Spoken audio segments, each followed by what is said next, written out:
अस्सलाम वालेकुम नाज़रीन। नेशनल बैंक ऑफ पाकिस्तान के पेंशनर्स के मामले के ऊपर हमने मुतअद्दिद प्रोग्राम किए हैं, लेकिन गुज़श्ता रोज़ मुझे जो पेंशनर्स की एक्शन कमेटी है उसकी जानिब से एक प्रेस स्टेटमेंट मौसूल हुआ।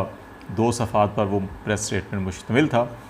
स्क्रीन पे आप भी उसको देख सकेंगे और उसके मतन में बेसिकली एक अखबारी कालम का मतन इस्तेमाल किया गया है और जिसमें इस्लामाबाद के एक वाक़े का हवाला दिया गया है कि जब हुक्मरान को क्लब रोड के ऊपर गुज़रते हुए जिन लोगों ने क्लब रोड को रावल टाउन को देखा हुआ है वो समझते हैं कि जितनी भी वीआईपी मूवमेंट है, प्रेसिडेंट, प्राइम मिनिस्टर या जो हुक्मरान तबकात हैं, उनकी इसी रोड के ऊपर से गुज़र होता है। और एक ज़माने में इसके किनारे के ऊपर जहाँ आज बड़े बड़े फार्म हाउसेज़ हैं, वहाँ पर पुराना देहात और उसके पुराने घर भी मौजूद होते थे। लेकिन उस कॉलम का जो रेफरेंस दिया गया बेसिकली वो उन आबादियों के ख़िलाफ़ जब ऑपरेशन किया गया और घर तोड़े गए और उन घरों को तोड़ा गया तो एक ख़ातून जो है वो मलबे के ऊपर बैठी रहीं अपनी पोटली में कुछ सामान लेकर, और फिर उन्होंने कहा कि उस वक्त तक नहीं उठेंगी जब तक इस ऑपरेशन के जो निगरान हैं या सरबराह हैं उनसे उनको नहीं मिलवाया जाता। तो फिर उस ऑपरेशन की जो निगरानी कर रहे थे जो पुलिस अफसर, वो जब वहाँ पे गए तो उन्होंने उनसे पूछा और फिर उसके बाद उन्होंने अपनी झोली उठाकर ऐसी बद्दुआएं दी उस पुलिस अफसर को जो नाकाबिले बयान है। उन बद्दुआओं के बाद उस पुलिस अफसर ने अगरचे उसको दरख़्वाए इतना ना समझा, नज़रअंदाज किया और फिर उसके बाद वो मोहतरमा जो है वो बेवा खातून अपना वहाँ से पोटली और बच्चे उठा के वहाँ से रवाना हो गई। लेकिन वक्त गुजरने के साथ साथ वो पुलिस अफसर जो है कि वो अपने बच्चों बीवी से भी महरूम हुआ, हादसात में वो जहाँ बाक हुए, बच्चे उसके जहाँ बाक हो गए, घर उसके बिक गया, अमलाक उसकी बिक गई, नौकरी में उसके ऊपर इल्ज़ामात लगे और फिर वो मुअत्तल हुआ और फिर बहाल नहीं हो सका। फिर हादसे में उसकी अपनी टांगें ज़ाया हुई और फिर व्हील चेयर पर वो आ गया और फिर वो अपने माजी को जब उसने याद किया कि उसके साथ ये सब कुछ क्या हुआ तो उसका ये ख़्याल था कि वो दिन जब वो ऑपरेशन किया गया एक हाकिम वक्त की ख्वाहिश के ऊपर एक आबादी को गिराया गया, ये देखे बग़ैर कि इसमें जायज़ नाजायज़ मामलात क्या हैं। हाकिम वक्त की ख्वाहिश थी और उन्होंने उस कानून को इस्तेमाल करते हुए उस आबादी को गिराया और एक बेवा को बेघर किया। तो उनका ये कहना था कि उनको शायद उस बेवा खातून की वो जो झोली उठा के बद्दुआएं दी थी उस दिन के बाद वो तरक्की की जानिब नहीं बल्कि हर दिन उनका तनज़्ज़ुली की जानिब, नई मुसीबत की जानिब, नई परेशानी की जानिब बढ़ रहा था। तो ये जो सारा इस रेफरेंस में, इस ख़त के रेफरेंस में जो हमने ये आपको बात की है, ये बेसिकली इस हवाले से मुझे भी अफसरदा करती है कि पाकिस्तान में जो नेशनल बैंक ऑफ पाकिस्तान, जो पाकिस्तान का कौमी बैंक है, जिसके असासे 3000 अरब से ज़्यादा हैं, जिसका सालाना मुनाफा पिछले साल जो है कि वो 36 अरब से ज़्यादा था, उसमें जो पेंशनर्स हैं इनका कोई 20 साल से एक मुकदमा चल रहा है। पेंशन का जो फार्मूला है एक तय हुआ था, फिर उसको तब्दील किया गया। पेंशनर्स ने लोअर कोर्ट के अंदर उसका मुकदमा किया, वहाँ से वो जीते। बैंक ने उसकी अपील की हाई कोर्ट में, हाई कोर्ट से ये केस जीता गया। फिर ये अपील बैंक की सुप्रीम कोर्ट में आई, वो अपील भी निपटा दी गई और पेंशनर्स के हक़ में फ़ैसला दिया गया। फिर 4 साल पहले 29 सितंबर को दोबारा बैंक इंतज़ामिया ने जो 29 सितंबर 2017 को बैंक इंतज़ामिया ने रिव्यू पिटिशन फ़ाइल की और वो आज तक ज़ेर इल्तवा पड़ी हुई है और उसके ऊपर सुप्रीम कोर्ट में कोई फ़ैसला नहीं किया गया। बैंक इंतज़ामिया उसको मुसलसल जो है डिलेइंग टैक्टिक्स यूज़ कर रही है और जो कहा जाता है कि जी के जस्टिस डिलेड जस्टिस डिनाइड एक ही बात होती है।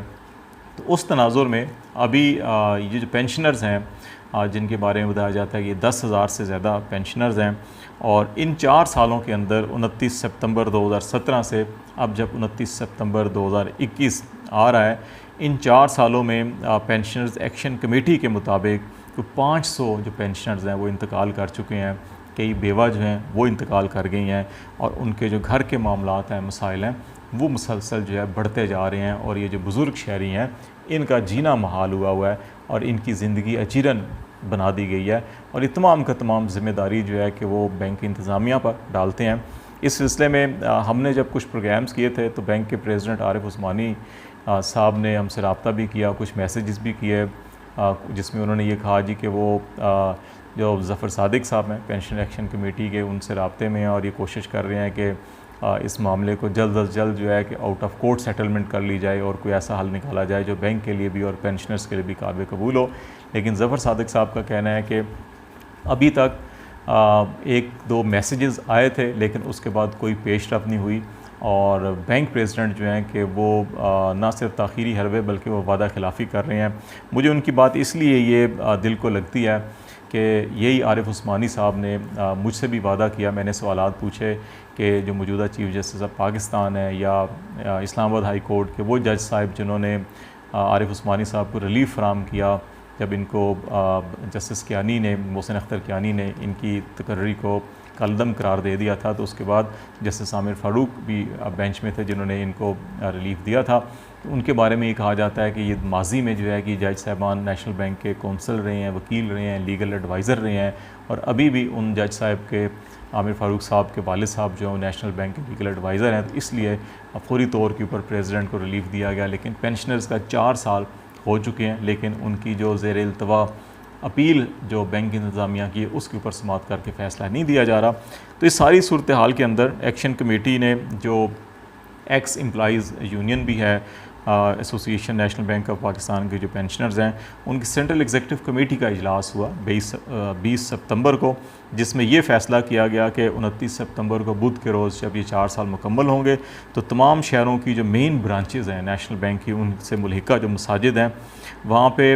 उन पेंशनर्स के 500 पेंशनर्स के लिए जो वफ़ात पा चुके हैं उनके लिए दुआए मग़फ़िरत की जाएगी और फिर उसके बाद एहतजाजी मुज़ाहरा किया जाएगा। और इसके साथ साथ जो है कि वो इन तमाम मेन ब्रांचेस की मसाजिद में इज्तिमाई तौर के ऊपर बैंक इंतज़ामिया के लिए बद्दुआ की जाएगी। तो मैं जो प्रोग्राम के शुरू में अंदर मैंने बातचीत की कि पेंशन एक्शन कमेटी ने 2 सफ़ात पर मुश्तमिल जो स्टेटमेंट शेयर किया है और उसको जो माजी में जिस हवाले से इसको शेयर किया है तो यकीन जानिए कि मैं इसको पढ़ने के बाद एक दफ़ा जो है वो कांप उठा। न जाने या कैसे ये लोग होते हैं जो कानून की आड़ लेकर या कानूनी पेचीदगियों की आड़ लेकर लोगों के घरों के चूल्हे ठंडे करते हैं, जो लोगों के लिए मसाइब मुश्किलात और जो है कि वो मसाइल पैदा करते हैं। और उस एज के अंदर कि जब ये आरिफ उस्मानी हो या ज़ुबैर सोमरो हो या इनके जो बैंक के सेक्रेटरी हैं, बोर्ड के सेक्रेटरी जो हैं, ये सब के सब जो है ये उम्र रसीदा लोग हैं, ये रिटायर्ड एज के लोग हैं, ये ख़ुद इस वक्त पेंशनर होते, ये सरकारी मुलाजिम होते, तो इन्हीं पेंशनर के साथ ये इस वक्त धक्के खा रहे होते, ज़लील और ख्वार हो रहे होते जैसे इनको ये कर रहे हैं। लेकिन इनको शायद समझ नहीं आ रही और इनको शायद ये समझ नहीं आ रही कि ये बुज़ुर्ग शहरी जो हैं, जो बारेश हैं, जो सफ़ेद बालों की जिनकी दाढ़ी हैं, सर के बाल जिनके सफ़ेद हैं और खुदा को हया आती है सफ़ेद बालों से, और ये जब झोलियाँ उठाएंगे, जब बेवा ख़वातीन झोलियाँ उठाएंगी और बद्दुआएँ देंगी इस बैंक इंतज़ामिया के सरबराह को, चाहे वो आरिफ उस्मानी हो या ज़ुबैर सोमरो हो, तो क्या एक लम्हे के लिए ये सोच लें कि अगर किसी एक शख्स की भी, किसी एक बुज़ुर्ग शहरी की भी, किसी एक बारिश शहरी की भी ये बद्दुआ आसमान चीरती हुई अल्लाह के हज़ूर पहुंची और अल्लाह ने वो फ़ैसला किया जो पूरी की कई कौमें जो हैं वो तबाह हो गई हैं। माजी के अंदर जो है